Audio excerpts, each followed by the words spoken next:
এক্সামিনারের favourite question. এই ধরনের question এখন প্রত্যেকটা পরীক্ষায় তোমরা দেখতে পাবে, যেখানে ক্রয় মূল্য ও বিক্রয় মূল্যের অনুপাত দেওয়া থাকবে এবং বের করতে হবে কত পার্সেন্ট লাভ হয়েছে বা কত পার্সেন্ট ক্ষতি হয়েছে। এখানে দেখো ক্রয় মূল্য ও বিক্রয় মূল্যের অনুপাত তোমাদের দেওয়া আছে 10:11।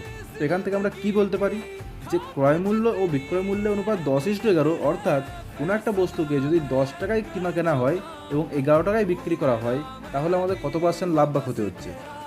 তো দেখো একটা বস্তুকে যদি 10 টাকায় কিনে 11 টাকায় বিক্রি করি, তাহলে আমাদের এখানে 1 টাকা লাভ হচ্ছে, তাই তো। তো এই 1 টাকা লাভ বা ক্ষতি কার উপর নির্ভর করে? ক্রয় মূল্যের উপর। তাহলে এখানে আমরা ধরেছি কি যে 10 টাকা হচ্ছে ক্রয় মূল্য ধরেছি, ঠিক আছে। তো 1-এর নিচে 10 বসবে এবং শতকরা বের করতে হলে আমাদের 100 দিয়ে গুণ করতে হয়, তাই 100 দিয়ে এখানে আমাকে গুণ করতে হবে, তাই তো। তো 1/10 ইন্টু 100। তো এখানে দেখো কাটাকাটি হবে। তো 10-এর একটা জিরো আর 100-এর একটা জিরো যে কাটা হয়, তাহলে হচ্ছে 10% হচ্ছে আমাদের অ্যান্সার।